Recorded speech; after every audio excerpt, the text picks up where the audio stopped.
Okay, so we're going for the gusto. We're going for it because we're here, is what I was just told. Even if it's unnerving, even if it's a lot bit awkward to be on this side of the table answering the questions rather than creating a dialogue. Moving forward with the Dekker team. Moving forward together with the Dekker team.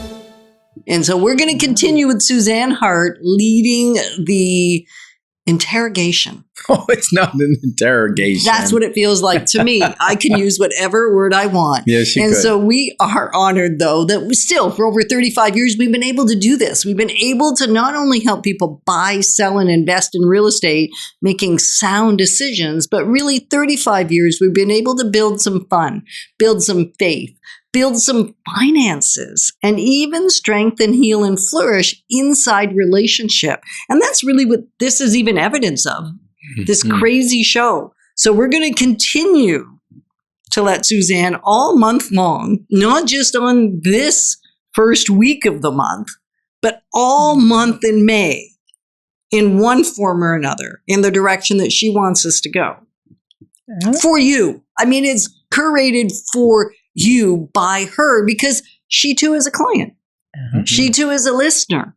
And so she thought, what do I want to know? What would I want to know? So therefore, what might you want to know?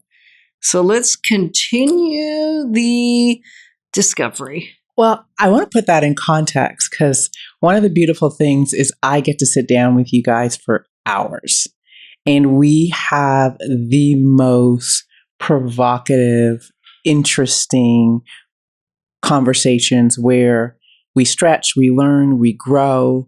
And so for me, the privilege to even put a piece of that out there for everyone to listen and learn from is a gift. So I'm honored to sit down and chat with you some more. The question I want to really dig into right now is you guys, 30 years of experience. Over 35. Over 35, right? I mean, I'm only 34 in my head. So I don't know how I've been in the industry longer than I've been alive. Some things are magic, Yetta. I guess it's magic. So what has changed and what has stayed the same? Real estate being something everybody needs to live in. Somebody needs a roof over their head. Everybody needs a roof over their head. That was true in the 80s when we started our real estate journey. And that was true when we started our real estate professional journey in the late 80s. And it's been true for the last 35 plus years. And it's going to continue to be true that we still need somewhere to sleep at night. And for most people, that involves real estate. And you know what else is true? And it's been true since your parents bought a house and probably the grandparents bought a house. And that is, yes, you need a place to live, but also that's a wealth building tool. Yeah. Over the decades, you pay down the mortgage, the property goes up in value historically, and over time it does. Yeah. Right? Even if there's blips in the market. Yeah. Like we can't predict the future, but that being said, history is one of the great ways to predict the future. And historically, it's had ups and downs. But if you go back 5 years, 10 years, 15 years, 30 years, 50 years, real estate has increased in value.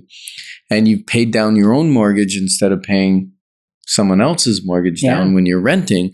So to me, that fundamental hasn't changed in the 35 years. Right. And what hasn't changed is that whether you're paying somebody's rent, whether you're paying rent, somebody else's mortgage, or you're paying your own, you're really paying for a house. Absolutely. It's just the question I ask often is whose?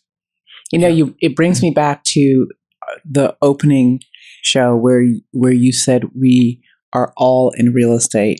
And I remember that from in my 20s, it was I'm going to own a house, and I was renting at that point, so I was still contributing to someone else's real estate, but it was always there in the back of my mind. So it doesn't go anywhere. You're right. Yeah, the things, there's something that's changed and hasn't changed, and that is the amount of information available has changed significantly. Like we used to have the little phone book that had black and white photos, and one by one thumbnail. We had all the information, right? And the consumer didn't. Now the consumer's got a lot of information. I was going to say almost as much as we do, not quite. We've got access to some secret stuff, the secret sauce. But they can find sold prices. They can find how many days on the market. They can find the address and lots of pictures and photos. But what hasn't changed is it takes a professional to disseminate that information and make it understandable based on one property that they're thinking of buying and at what price and under what terms. And that's where the professional still needs to be there and has always been there. That hasn't changed. Well, I think also there's such the value in the experience of it. So I can read as much information as I want, but the reality is I don't have that lived experience. And lived experience teaches you about the crack in the foundation and teaches you about all the different things.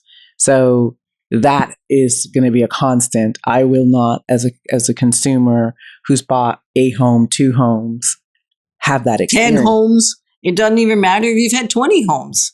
There's still that need for someone to interpret what the information means. Yeah. Okay. Interpretation of the information that you can trust on that isn't slanted. I mean, we all have biases of some sort, but is not needlessly biased or centered on the professional themselves, but rather centered on the client. So the need for that has not changed. Yeah.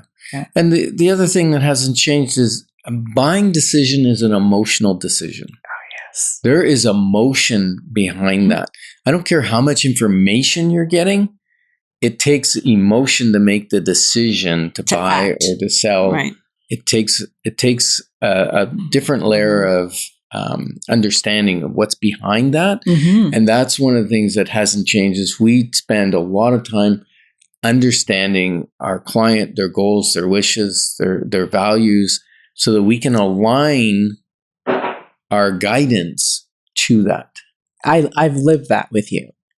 And I remember when we sat down, I said, my fear is going to get in my way. I'm a single person. I'm buying another property. My fear is going to get in the way.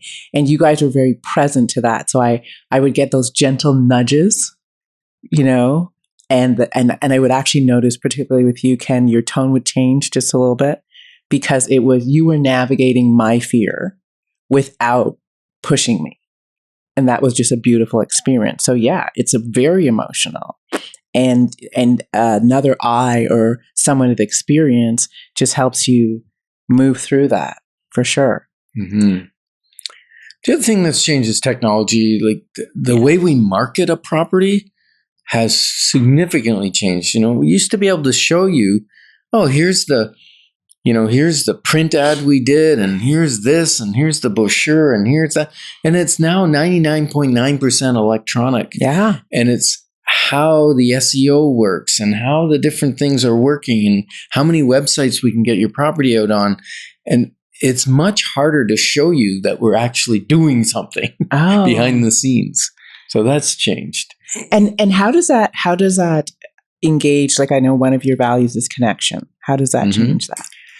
Well, it's now intentional and deliberate to pick up the phone.